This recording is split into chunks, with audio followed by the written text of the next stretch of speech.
بسم اللہ الرحمن الرحیم اللہم یا رحمن یا رحیم ویا ارحم الراحمین وصلی علی من ارسلتہ رحمتا للعالمین۔ نہایت ہی واجب الاحترام بزرگان محترم، برادران عزیز، حامیم ایک ایسا عمل ہے جو اعمال میں سے شاہکار عمل ہے۔ جتنے معمولات آپ کی خدمت میں پیش کیے گئے ہیں ان معمولات میں اپنی اپنی تاثیر اور برکات ہیں۔ حامیم کے بھی اپنی خصوصیات اور برکات ہیں۔ حم الامر وجاء النصر فعلینا لا ینصرون، حامیم لا ینصرون بھی کہتے ہیں بعض بزرگ۔ تو یہ دشمن کو مغلوب کرنے کے لیے بڑا زبردست تیر بہدف عمل ہے اور مسنون عمل بھی ہے۔ آپ صلی اللہ علیہ وسلم نے صحابہ کرام رضوان اللہ تعالی علیہم اجمعین کو جنگوں میں اسی جملے کو پڑھنے کا حکم فرمایا تھا۔ اللہ تعالیٰ نے اسی مبارک کلمے اور جملے کی برکت سے فتح عطا فرمائی تھی۔ آج بھی ہمیں انہی کلموں اور جملوں سے دشمن کو مغلوب کرنا چاہیے اور دشمن پر فتح حاصل کرنی چاہیے، اپنے آپ کو مضبوط بنانا چاہیے ان معمولات کی برکت سے۔ بہرحال برادران عزیز، یہ ایک ایسا کلمہ ہے جتنے عاملین کسی پر عمل کرتے ہیں، کسی کو دم کرتے ہیں، جھاڑ پھونک کا کام کرتے ہیں، رجعت کا خوف ہوتا ہے۔ ان کو اکثر طور پر ڈرے رہتے ہیں کہ کہیں اسی بیماری کا اثر ہمارے اوپر نہ پڑ جائے، یہی جنات اور جادو کے اثرات ہمارے اوپر نہ پلٹ جائیں۔ تو جن کو یہ خوف ہے ان کو چاہیے کہ حامیم کا عامل بن جائیں۔ حامیم اس جملے کے عامل بن جائیں تو یہ ہر قسم کے شر سے محفوظ رہیں گے، سلب اعمال سے محفوظ رہیں گے۔ عمل کی تاثیر کو ختم کرتے ہیں بعض لوگ تو اس سے بھی محفوظ رہیں گے، اور اسی طرح وہ عامل خود بھی محفوظ رہے گا، اس کے اہل و عیال بھی محفوظ رہیں گے۔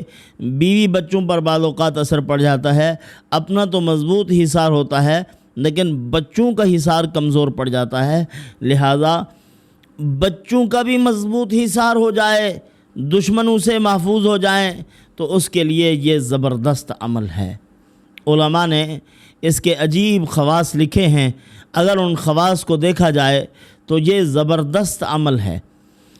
سب سے پہلی خصوصیت اس کی یہ ہے، دشمن سے فوری نجات کے لیے ہے۔ یہ جس طرح کسی دوائی پر کسی اپنا یہ ٹیبلٹس ہوتی ہیں ان کے اوپر لکھا ہوا ہوتا ہے کہ یہ بڑی زود اثر دوائی ہے، فوری آرام، فوری سکون کے لیے۔ آپ کو سر میں درد ہو گیا ہے تو یہ ہماری گولی ٹکی استعمال کر لیں، آپ کو کھاتے ہی سکون میسر۔ تو دشمن سے فوری نجات کے لیے یہ زبردست عمل ہے۔ آپ کسی افسر کے دفتر میں پہنچے ہیں اور خدشہ ہے کہ یہ افسر بڑا سخت خو ہے، بڑا سخت مزاج آدمی اور بے عزتی کرنے والا آدمی ہے، آبرو ریزی کرتا ہے، اس کے شر سے فوری نجات کے لیے یہ عمل ہے۔ آپ پڑھیں گے، فوراً مشاہدہ کریں گے کہ وہ آپ کے اوپر نرم ہو گیا ہے، آپ کے خلاف کوئی کارروائی نہیں کر رہا۔ فوری نجات کے لیے طریقہ یہ ہے، آپ جا رہے ہیں اس کے دفتر میں جانے سے پہلے 7 مرتبہ پڑھ لیں حامیم حامیم حامیم۔ 7 مرتبہ پڑھنے کے بعد اپنے اوپر دم کر لیں، آپ کا حصار ہو گیا۔ اب جب اس کے سامنے جائیں تو حم الامر کہہ کر اس کو پھونک مار دیں تو انشاءاللہ العزیز فوراً نرم ہو جائے گا۔ آپ کے خلاف بھی سوچ کر اگر بیٹھا ہوا ہے تو وہ مخالفت والی کارروائیاں جو ہیں وہ ختم کر دے گا، آپ کے ساتھ نرم ہو کر بیٹھے گا۔ اسی طرح اگر کوئی آدمی اپنے نصیب کی کشادگی کے لیے یا انسان کو اپنے وجود کے اندر ہی تنگی محسوس ہوتی ہے، جسمانی تنگی ہو رہی ہے، دل تنگ ہو رہا ہے، گھٹن محسوس ہو رہی ہے، یا دشمنوں نے تنگ کر رکھا ہے، تو اس کے لیے یہ عمل ہے۔ بعض علماء نے اس کو کشادگی کا عمل قرار دیا ہے، رزق کی کشادگی، مزاج کی کشادگی، تو ہر اعتبار سے وسعت کا عمل ہے۔ سورۃ نصر 7 مرتبہ اور یہ دعا بھی 7 مرتبہ مکمل دعا پڑھنی ہے۔ حم الامر، حامیم حامیم، فعلینا لا ینصرون، حامیم تنزیل، حامیم حم الامر وجاء النصر فعلینا لا ینصرون، حم الامر وجاء النصر فعلینا لا ینصرون۔ 7 مرتبہ وہ، 7 مرتبہ یعنی سورۃ النصر، اور 7 مرتبہ یہ دعا جب آپ پڑھیں گے تو اللہ رب العزت مزاجاً کشادگی پیدا فرما دیں گے، دشمن کے مقابلے میں بھی آپ کو وسعت ملے گی۔ اللہ عز و جل آپ کو بے شمار فوائد مرحمت فرمائیں گے اس عمل کی برکت سے۔ تو بعض بزرگوں نے لکھا ہے کہ سخت سے سخت جادو سے نجات کا عمل بھی ہے۔ ایک آدمی کو جادو نے نڈھال کر رکھا ہے، جادو کی مختلف اقسام جادوگر بیٹھ کر رہے ہیں، کبھی اس کو سحر ہواتف کر دیتے ہیں، کبھی سحر بالمرض میں مبتلا کرتے ہیں، کبھی اس کو ایسا جادو جو جکڑن پیدا کر دے پورے وجود میں، کبھی اس کے دماغ کو مفلوج کر رہے ہیں، کبھی جنونی کیفیت کا جادو کیا جا رہا ہے، کبھی حمزاد کو مسلط کیا جا رہا، کبھی شمشان گھاٹ سے راکھ لے کر اس پر قسم و قسم کے غلیظ ترین عمل کیے جا رہے ہیں۔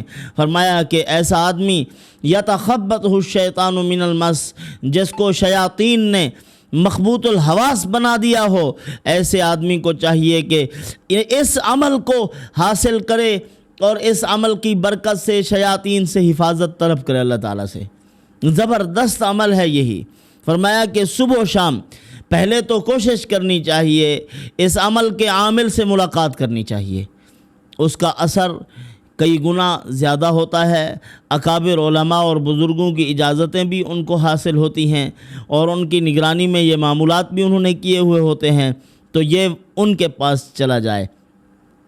عامل ہو، عامل بھی ہو، ایسا عامل جو عالم بھی ہو، نیکوکار بھی ہو، صالح بھی ہو۔ ایسا نہیں کہ آپ گئے وہاں، آپ نے کہا کہ جناب میں بہت بیمار ہوں، کہا یقین ہے آپ کو؟ کہا جی ہمیں آپ پر یقین ہے۔ کہا جاؤ آپ کو شفا ہو جائے گی، میں نے جو کہہ دیا ہے۔ یہ کیا مطلب؟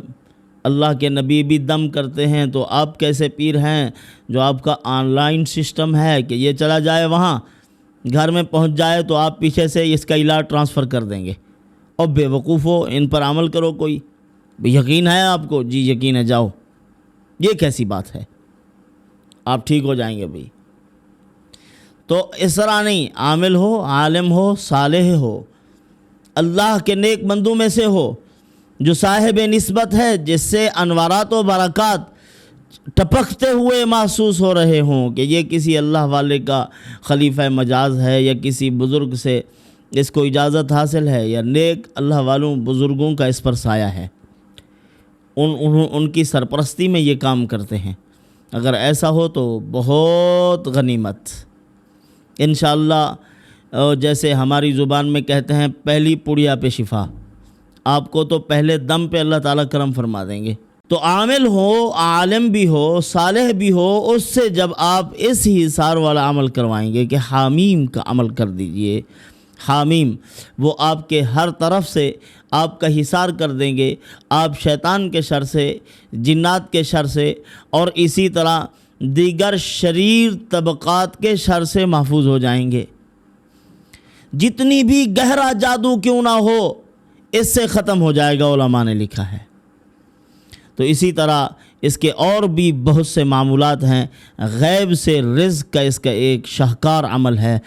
اللہ تعالیٰ غیبی طور پر آپ کی روزی کا سامان کر دے، غیب سے آپ کے لیے اسباب پیدا ہو جائیں۔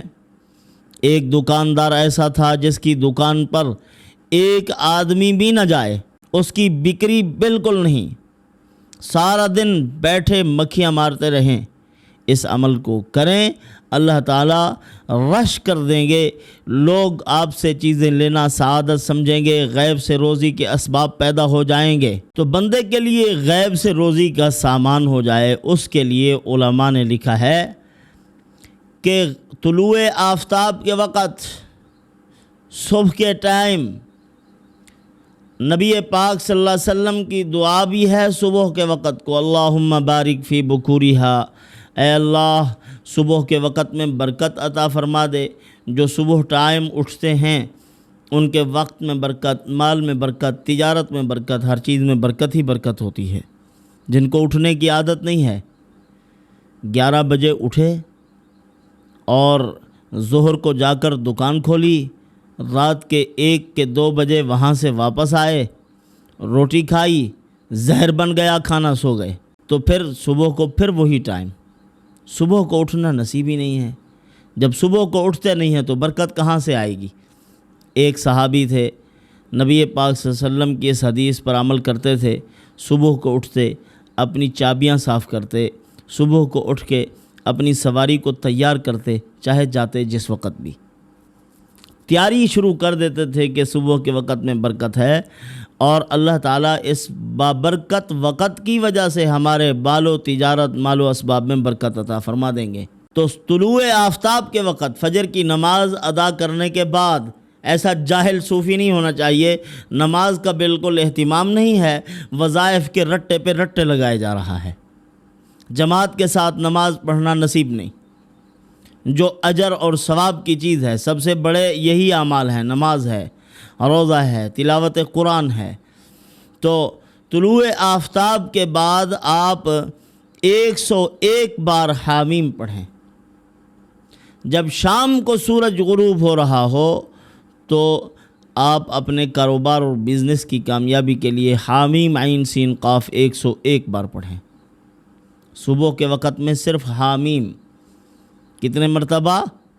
101، اور شام کے وقت حامیم عین سین قاف 101 بار۔ انشاءاللہ العزیز کام ٹھپ بھی ہو جائے تو چل پڑے گا، اللہ تعالیٰ خیر و برکت پیدا کر دیں گے، آپ کے مال و اسباب میں بے پناہ برکت نصیب ہوگی۔ تو جو اس کا عامل بننا چاہے اس کے لیے اس کی ایک خاص مقدار علماء نے بیان فرمائی ہے، 4 لاکھ مرتبہ حامیم پڑھے، 4 لاکھ مرتبہ حامیم حامیم حامیم۔ حکمرانوں کو، امراء کو، بڑے طبقات کے لوگوں کو نرم کرنے کے لیے زود اثر، بڑے جابر اور سرکش دشمن سے، اس کے شر سے نجات کے لیے اس عمل کو کریں۔ جو آپ اپنے خزانے ڈھونڈتے رہتے ہیں، مال و اسباب تلاش کرتے رہتے ہیں، پیسہ اور ظاہری وجاہت اور شہرت کے حصول کے لیے مال کماتے رہتے ہیں، تو یاد رکھیے یہ چیزیں آپ کی کامیابی کی ضمانت نہیں ہیں، کسی نہ کسی مقام پر جا کر آپ کو ذلیل کرے گی۔ اگر آپ کے پاس یہ روحانی خزائن موجود ہیں نا، آپ کے اعمال مضبوط ہیں، تو پھر اللہ رب العزت ہر موقع پر آپ کی دستگیری کریں گے۔ خلیفہ مستعصم باللہ کتنی بڑا بادشاہ تھا، اس بات میں ہمارے لیے بہت بڑی عبرت ہے۔ خزانے پڑے ہوئے تھے، حوضوں میں انہوں نے رکھے ہوئے تھے، غاروں اور سرنگوں میں خزانے رکھے ہوئے، بڑے دفینے تھے ان کے پاس۔ اور اسی طرح بدبخت ہلاکو خان ایسے قتل نہیں کرتا تھا، بڑی تذلیل، توہین، مضحکہ خیز قتل کرتا، جس کو بھی مارتا بڑے کئی مراحل سے گزار کر ذلیل اور رسوا کر کے قتل کرتا تھا۔ جب ہلاکو خان نے اپنی کابینہ کے ساتھ مشورہ کیا خلیفہ وقت کو قتل کرنے کا، انہوں نے کہا کہ جناب بادشاہ سلامت، آپ جو ہے اس کو قتل کر کے اپنی تلوار کو گندہ نہ کریں، اپنی تلوار کو ان کے گندے خون سے آلود نہ کریں، آپ اس کو پکڑ کے گرفتار کر لیں۔ انہوں نے اس کو گرفتار کر لیا اور قید کر دیا، عرصہ دراز تک وہ قید میں رہا، اور بھوک کی سزا مسلط کی کہ اس کو کچھ بھی نہیں کھلانا ہے۔ کچھ نہ کھلایا گیا، بیچارہ پڑا رہا، آخر انتہا درجے کی بھوک محسوس ہوئی، انتہا درجے کی۔ اب وہ مانگے روٹی، اب وہ مانگے پانی، وہ کہیں کچھ بھی نہیں ہے۔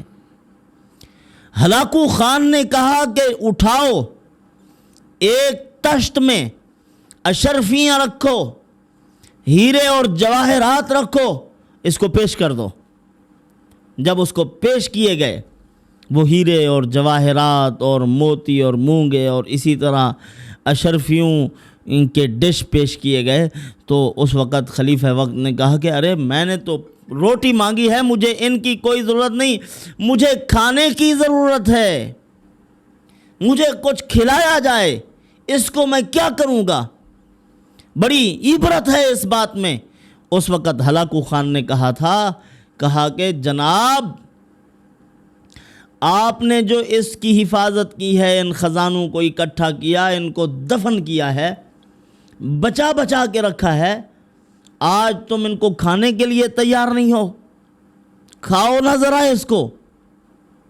آپ یہی خزانے اپنی فوج پر لٹاتے، یہی خزانے اپنی عوام کو کھلاتے، یہی خزانے حسن تدبیر پر لگاتے، یہی خزانے اپنی دفاعی قوتوں پر صرف کرتے، تو آج تمہارا یہ حشر نہ ہوتا، آج تم محفوظ ہوتے، تمہاری ریاستیں محفوظ ہوتی۔ تم نے پیسہ کھایا ہے، پیسہ اکٹھا کیا ہے، خزانے جمع کیے ہیں، اب عوام کو بھوکا رکھ کر تو تم نے پیسے جمع کیے، اب یہی کھاؤ۔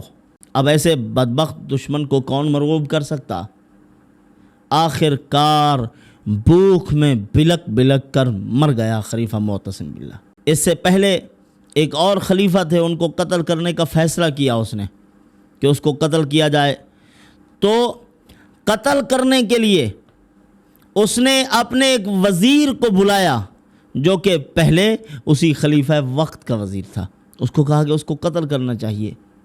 اس نے کہا جناب آپ کسی اور کے ذمہ نہ لگائیں، میں اس کو چمڑے کے اندر بند کر کے لے آتا ہوں، اس کو بھوکا رکھیں گے، ستون کے ساتھ باندھ دیں گے، وہ وہیں پڑا رہے گا۔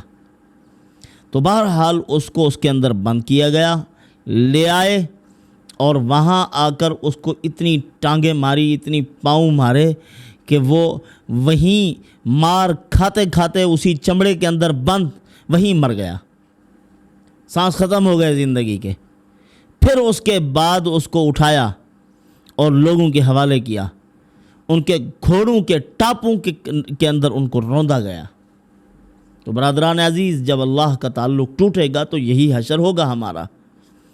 جب ہمارے ریوڑ بکھر جائیں گے، ہمارا شیرازہ امت مسلمہ کا بکھر جائے گا، اتفاق و اتحاد نام کی کوئی بات نہیں رہے گی، تو پھر دشمن ہمیں مشق ستم بنائے گا، کبھی کون مارے گا کبھی کون مارے گا، زندگی مار کھاتے گزر جائے گی۔ اسی طرح جب یہ ہلاکو خان کا دور تھا، اس وقت ہمارے مسلمان کیا سوچ رہے تھے؟ اختلاف چل رہا تھا، اس کے خلاف ہمیں لڑنا چاہیے کہ نہیں لڑنا چاہیے، اس کے خلاف کیا کرنا چاہیے؟ یہ لڑتے رہے، انہوں نے خزانے نکال لیے، خلیفوں کو قتل کر دیا، اور اسی طرح ان کے مقتدر طبقے کے جو لوگ تھے جن کے بارے میں ان کو خدشات تھے کہ یہ اٹھیں گے اور اٹھ کر یہ ہمارا مقابلہ کریں گے یا امت مسلمہ کو ہمارے خلاف ابھاریں گے، ایک ایک اللہ کے نیک بندے کو پکڑ کر انہوں نے قتل کیا۔ تو برادران عزیز، ہمیں بھی چاہیے ہم ایسی قوتیں اکٹھی کریں۔ چلو دشمن نے ٹیکنالوجی میں ترقی کر لی ہے، ہم روحانیت میں ترقی کر لیں۔ امام مہدی علیہ السلام جب آئیں گے تو وہ روحانیت کی بنیاد پر غلبہ حاصل کریں گے دنیا پر۔ جب دشمن کی فوجیں آئیں گی، وادی بیضاء ہے غالباً، جب وہاں پہنچیں گے، امام مہدی علیہ السلام سامنے آئیں گے، وہ زمین میں دھنس جائیں گے، قدم ایک بھی آگے نہ بڑھ سکیں گے۔ تو وہی روحانی قوت، وہی روحانی پرواز، وہ ہمیں اپنے اندر پیدا کرنی چاہیے۔ اسی لیے علامہ اقبال نے کہا تھا مقام لاہوت کے بارے میں، ایک مقام لاہوت ہے عالم بالا میں جو انسان کو ولایت کے مدارج میں ترقی کرنے سے حاصل ہوتا ہے۔ اے طائر لاہوتی، اس رزق سے موت اچھی جس رزق سے آتی ہو پرواز میں کوتاہی۔ فرمایا تو اللہ کا طائر ہے، پرندہ ہے، تو حرام رزق سے بچ تاکہ تیری پرواز میں کوتاہی نہ آئے۔ حرام میں تنعم ہے، تعیش ہے، لوگوں کو ظاہری طور پر آسائشوں کی ضرورت پڑ جاتی ہے، پھر انہی لذتوں میں پڑ کے تباہ و برباد ہو جاتے ہیں۔ تو ہمیں اپنے اعمال روحانیہ میں بھی ترقی حاصل کرنی چاہیے اور دنیاوی طور پر بھی مضبوط سے مضبوط ترقی حاصل کریں، پھر سارے دشمن مغلوب ہو جائیں گے۔ اللہ پاک عمل کی توفیق عطا فرمائے۔ وما علینا الا البلاغ۔